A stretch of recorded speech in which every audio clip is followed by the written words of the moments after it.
Hello guys, నా పేరు ధీరజ్. మీరు చూస్తున్నారు బోడాక్పో తెలుగు. సో మనమైతే వీడియోస్ తీసైతే చాలా రోజులైతే అవుతుంది అనమాట. ఈ రెండు కొత్త ఛానల్లో వచ్చాడు. పాత ఛానల్ ఏమైందని అయితే అందరూ అడగొచ్చు. నా పాత ఛానల్ అయితే పోయింది గాయ్స్. అది చాలా బ్యాడ్ న్యూస్ అనమాట. నాకు బాధాకరమే, మీకు బాధాకరమే. ఎంతైనా మరి నేను కూడా చాలా కష్టపడి అందులో వీడియోస్ పెట్టి నాలెడ్జ్ గురించి సంబంధించి మళ్ళీ సేల్స్ వీడియోస్ పెట్టాను. బ్రీడింగ్ వీడియోస్ పెడదాం అనుకున్నాను, బర్డ్స్ ఫిషెస్.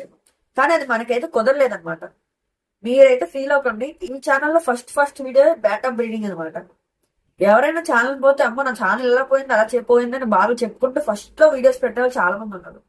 కానీ మనం అలా కాదు గైస్. ఈ బాధ ఇవన్నీ పక్కన వేసి మన వరకు అయితే మనం అయితే కంటిన్యూ చేసానమాట.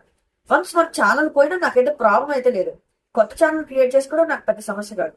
కానీ ఛానల్ పోవడానికి రీజన్ వచ్చేసరికి నా ఛానల్ డిజేబుల్ అయిపోయింది గైస్. ఎస్, మీరు అంటుంది నిజమే, నా ఛానల్ డిజేబుల్ అయింది. యాక్చువల్ గా నాకు జీమెయిల్ నుంచి ఛానల్ 28 days లో క్లోజ్ అయిపోద్ది అకౌంట్ మీద వచ్చింది మెసేజ్. నాకు చాలా బద్ధకం కదా, నేను చూసుకోండి సరిగ్గా ఈమెయిల్ చూసుకోకపోవడం వల్ల నాకు తర్వాత చూసుకున్నాను గాయస్. ఫస్ట్ అయితే రిపోర్ట్ వచ్చింది గాయస్. ఎవరు చేస్తారో తెలీదు, దేని మీద రిపోర్టో తెలియదు. మీరు ఎక్కడేమన్నా నా వీడియోలో అబ్జర్వ్ చేసి ఉంటే ఫ్రాంక్ గా చెప్పండి, కింద కామెంట్ చేసి చెప్పండి. బ్రో నువ్వు ఇలా యానిమల్ క్రూవల్ చేసావు, ఇలా యానిమల్ హింసించావు, లేదా ఇలాంటి ఫిష్ బాధ పెట్టా, అసలు ఇలా నువ్వు చేసావు నాకు ఎవరైనా కామెంట్స్ లో చెప్తే నేను రియలైజ్ నా తప్పు అయితే నేను తెలుసుకుంటాను. సో మీరు నాకు చెప్పడం వల్లే కదా నాకు తప్పు అయితే తెలుస్తుంది. మీరు చెప్పకుండా రిపోర్ట్ కూడా వేస్తే అసలు నేను ఏం చేయగలను చెప్పండి. ఎప్పుడైనా మన వీడియోలో అసలు ఏ ఫిషెస్ అయినా బోర్డ్స్ అయినా హింసించడం అనేది జరిగిందా? ఏ బోర్డ్స్ యానిమల్స్ దేని మీద హార్మ్ చేయడం అయితే లేదు. యాక్చువల్గా మన ఛానల్ అనేది దాని మీద నాలెడ్జ్ పంపడానికి, ఫిషెస్ ఎలా టేక్ కేర్ చేసుకోవాలి, బోర్డ్స్ ఎలా టేక్ కేర్ చేసుకోవాలి. కానీ యూట్యూబ్ దేనికైతే ప్రమోట్ చేస్తుంది, ఎవరు ఫిషెస్ ఏమైనా హార్మ్ చేస్తున్నారు, యానిమల్స్ హార్మ్ చేసి యూట్యూబ్ లో పెడుతుంటారు కదా, మీరు చూస్తారు కొన్నిసార్లు. ఆ జపాన్ వాళ్ళు, కొరియా వాళ్ళు ఏదైతే చేసి పెడుతూ ఉంటారు, దానికైతే మిలియన్ వ్యూస్ వస్తాయి. మళ్ళీ స్మాల్ క్రియేటర్స్ కి తొక్కు పడిచేస్తూ ఉంటారు అన్నమాట. ఇలాగే నాకు చాలా బాధేసింది అదే. కాబట్టి మీకోసం, కేవలం మీకోసం అయితే మళ్ళీ చాలా అయితే క్రియేట్ అయితే చేయడం అనేది జరిగింది. లాస్ట్ టైం ఛానల్ అనేది ఇది కూడా సబ్స్క్రైబ్ చేసుకుంది, ఎందుకంటే లాస్ట్ టైం సబ్స్క్రిప్షన్ ఉండదు కాబట్టి, ఎందుకంటే ఛానల్ పోయింది కదా. ఈ కొత్త ఛానల్ అనేది ఇంకా మంచి information with good quality videos, అలాగే మీకు అండర్స్టాండబుల్ గా. ఇంకా ఈ సోదంతా పక్కన వేస్తే మన మెయిన్ విషయం వచ్చేసరికి బేటా బ్రీడింగ్. బేటా బ్రీడింగ్ ఎలా చేయాలి? బేటా బ్రీడింగ్ అనేది చాలా సింపుల్ మెథడ్. ఈ వీడియో అనేది చాలా బాగుంటుంది, ఎక్కడ స్కిప్ చేయకుండా అయితే చూడండి. ఇంకెందుకు మరి ఆలస్యం, లోగా వేసుకో.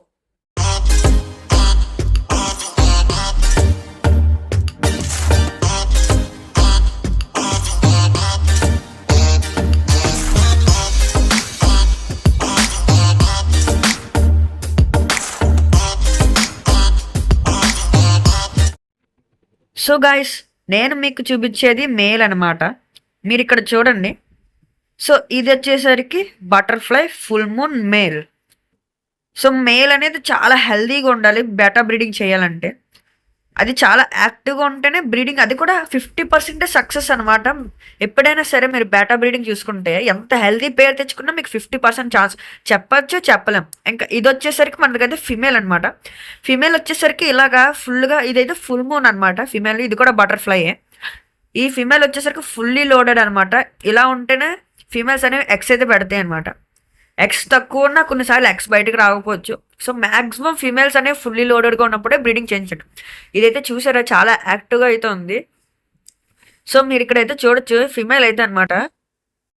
మీరు ఎప్పుడైనా సరే బ్రీడింగ్ చేయించాలంటే బ్యాటర్స్కి హెల్దీగా ఉన్నాయా లేదా, డిసీజెస్ ఉన్నాయా లేదా, అవైతే మనం ఫస్ట్ ఆఫ్ ఆల్ అయితే చూసుకోవాలి. ఏది దేనికైనా సరే అనమాట.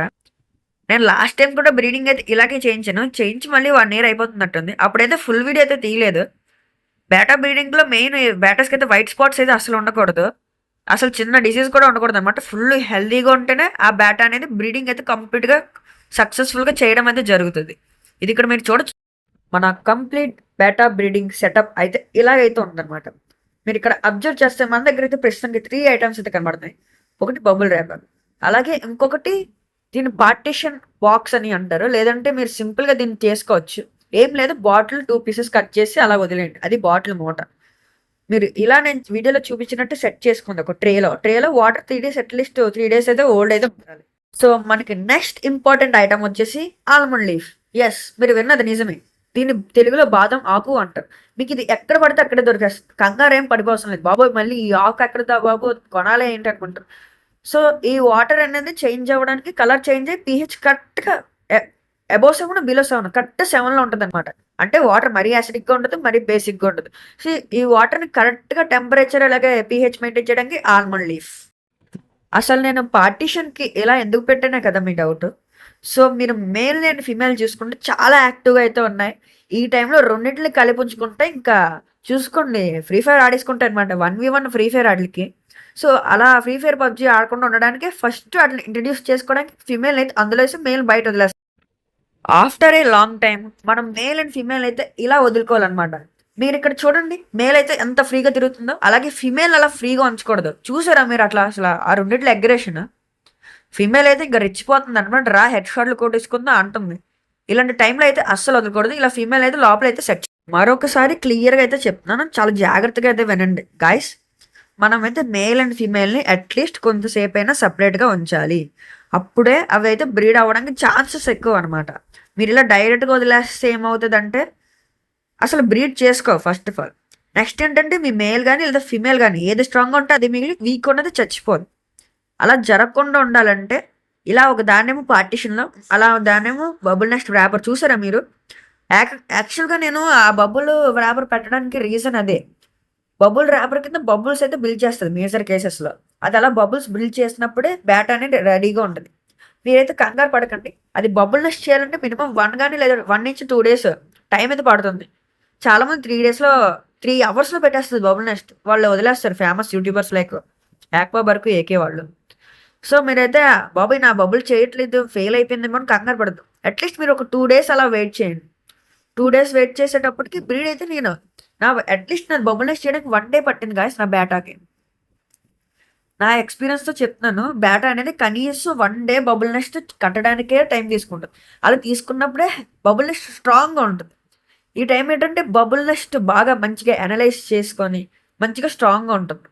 ఇంక ఈ ఫీమేల్ ఏంటంటే ఈ మేల్ దాని పించం ఏదైతే ఉంటుందో దానికైతే ఇంట్రొడ్యూస్ చేస్తూ ఊపుతూ ఉంటదనమాట. అలా ఊపుతున్నప్పుడే బెస్ట్. నేనైతే ముందే ఫీడింగ్ ఇచ్చేసుకున్నాను. మీరు ఇవ్వకండి అలాగా. అంటే నేను మామూలుగా ఇచ్చాను. ఇచ్చినా పర్లేదు, ఇవ్వకపోయినా పర్లేదు. ఎందుకంటే బ్రీడింగ్ టైమ్‌లో అసలు ఫీడింగ్ అస్సలు పెట్టకూడదు. ఇప్పుడు మీరు చూస్తున్నారు అది అలా తిరుగుతుంది. ఇంట్రొడ్యూస్ చేసుకుంటున్నాను అనమాట 2. అలా వాటికి 1 డే టైం పడతది. అయి 2 ఆఫ్టర్ ఎ లాంగ్ టైమ్ మనమైతే ఇలా అయితే ఆటిని మూతలనైతే కవర్ చేయాలి. ఎందుకంటే వాటికి ప్రైవసీ అనేది కావాలి. సో, మనుషుల్లాగే ఆటికి ప్రైవసీ కావాలి. లేకపోతే అవేవైతే బ్రీడ్ అయితే అవ్వవు. నేను మీకు చూపిస్తున్నట్టు ఇలాగైతే మూతలైతే పెట్టేయండి. కొంతసేపు ఉన్నాక మనమైతే తీసి చూస్తే వావ్! చాలా హెవీగా అయితే మన బేట అయితే బబుల్ చేసింది. మీరు బేట అనేది స్టోర్‌లోనే చూసుకొని కొనండి. ఎందుకంటే చాలా జాగ్రత్తగా కొనాలి. ఓన్లీ బేటా బ్రీడింగ్ అయితే రెగ్యులర్ బేటాస్ పనికిరావు. చాలా జాగ్రత్తగా మంచి బేటాస్‌ని చూస్ చేసుకొని కొనాలి. మన దగ్గరైతే బేటాస్ అయితే బ్రీడింగ్‌కి రెడీగా ఉన్నాయి. అలాంటి బేటాస్ నేనే సెల్ చేస్తా. సో, గైస్ బేటా బ్రీడింగ్‌లో ఇక్కడి వరకు అందరూ అనేది సక్సెస్ అయితే అవుతారనమాట. మాక్సిమం 70% ఆఫ్ పీపుల్ ఇప్పటి వరకు నేను చూపించిన వీడియోలో యాస్ ఇట్ ఈజ్ చేసే ఉంటారు అందరూ. ఈ వీడియో ఖచ్చితంగా చూసినోళ్ళు ఆల్మోస్ట్ ఒక 2, 3 టైమ్స్ ఫెయిల్ అయినోళ్ళు మాత్రమే ఈ వీడియోలో అయితే చూస్తారు. పాస్ అయినోళ్ళు చూస్తారు. ఎందుకంటే వాళ్ళకి చాలా డౌట్స్ ఉంటాయి. ఇంతవరకు అయ్యింది కానీ బేటా బ్రీడింగ్ అవ్వట్లేదు. ఒకటే రీజన్. మీ బేటా పెయిర్ లేదా మేల్ ఆర్ ఫీమేల్స్ సరిగ్గా లేవు. సో, అవి కరెక్ట్‌గా ఉంటేనే బ్రీడింగ్ అనేది జరుగుతదనమాట. ఆఫ్టర్ ఆల్ నేనైతే ఫీమేల్ అయితే రిలీజ్ అయితే చేయడం అయితే జరిగింది. ఫీమేల్ రిలీజ్ చేశాక ఇదైతే హ్యాచింగ్ అయితే చేసింది. నాదైతే బెస్ట్ మేల్ కాబట్టి హ్యాచ్ చేసింది. బేబీస్ అయితే మీకు చూపిస్తాను. కనబడవు మాక్సిమం. సో, మీరు ఇది చూడొచ్చు. అదొక సైన్ అనమాట. ఇక్కడ మీరు చూడండి. మీకు ఫ్రైస్ అనేవి కనబడతాయి. ఇదైతే మెయిన్ పార్ట్ గైస్. ఖచ్చితంగా మీరు మేల్ సెపరేట్ చేసాక జార్‌లో పెట్టండి. డైరెక్ట్ అక్వేరియంలో ఏసేయద్దు. ఎందుకంటే దాని నోట్లో ఇంకా కొన్ని ఫ్రైస్ అనేవి ఉంటాయి హ్యాచ్ అయ్యాక. ఆ ఫ్రైస్ అనేవి తన నోట్లో ఉంచుకుంటది కనుక ఒక జగ్గులో వేసుకొని కొంచెంసేపు ఆగండి. ఆగితే మీరు ఇక్కడ డాట్స్ చూస్తున్నారా బ్లాక్ డాట్స్ అవన్నీ బేటా ఫ్రైస్ అనమాట. ఫ్రెష్‌గా పుట్టిన బేటా ఫ్రైస్ ఇప్పుడే మెల్లిమెల్లిగా నోట్లో నుంచి వదులుతుంది. ఎందుకంటే హ్యాచ్ చేసినప్పుడు మనం క్యాచ్ చేసాం ఆల్రెడీ. కొన్నైతే దాని నోట్లో అయితే ఉండిపోయినాయి. కాబట్టి మనం ఇలా సెపరేషన్ మెథడ్ అనేది కొంచెంసేపు అయితే ఉంచాలి. సో, హ్యాచ్ అయిన వెంటనే మేల్ కూడా తీయాలన్నమాట. ఫస్ట్ ఫీమేల్ తీయాలి ఎగ్స్ పెట్టాక. ఇక్కడైతే మీకైతే కొన్ని ఎగ్స్ అయితే కనబడవు మాక్సిమం. ఎందుకంటే చాలా బ్లర్రీగా ఉంది. ఎంత జూమ్ చేసినా మీకైతే ఎగ్స్ అయితే కనబడవు. ఆఫ్టర్ నెంబర్ ఆఫ్ టైమ్స్ మన బేటా బ్రీడింగ్ అనేది సక్సెస్ అయితే అయ్యింది. సో, మీరు ఇక్కడైతే చూడొచ్చు. మన బేటా ఫ్రైస్ అయితే హ్యాచ్ అయిపోయినాయి అనమాట ఆల్రెడీ. నేను మేల్ సెపరేట్ చేసిన క్లిప్ ఇది. అంటే ఆల్రెడీ సెపరేట్ చేశాను. ముందైతే మేల్ క్లిప్ పెట్టి ఇది క్లిప్ అయితే పెట్టాను. కంగారు పడొద్దు. ఎంత సీనియర్ ప్రొఫెషనల్ యూట్యూబర్ అయినా సరే స్టార్టింగ్‌లో మీకులాగే ఫెయిల్ అవుతారు. ఫెయిల్ అవ్వాలి. ఎందుకంటే ఫెయిల్ అవుతేనే సక్సెస్‌కి పర్ఫెక్ట్ అనమాట. A practice makes a man perfect. So, ఈ కొటేషన్ ఎందుకు ఊరికనే చెప్పట్లేదు. మీరు ఫెయిల్ అయ్యారంటే డిసప్పాయింట్ అవ్వద్దు. ఫైనాన్షియల్ ఇష్యూస్ అంటే అయి మనం ఏం చేయలేము. వన్స్ బ్యాటా సరిగ్గా లేక కొత్త బ్యాటా కొనుక్కుందామంటే. కానీ ట్రై అయితే చెయ్యండి. చాలా వరకు ట్రై చేయండి. మీకైతే ఖచ్చితంగా వర్కౌట్ అయితే అవుతుంది. నాకయ్యింది మీకవ్వదా? చెప్పండి. నేను మనిషినే కదా! పోనీ ఏమన్నా వింతేమన్నా చేశానా? సో, ఇంతవరకు చూసారు కాబట్టి సబ్స్క్రైబ్.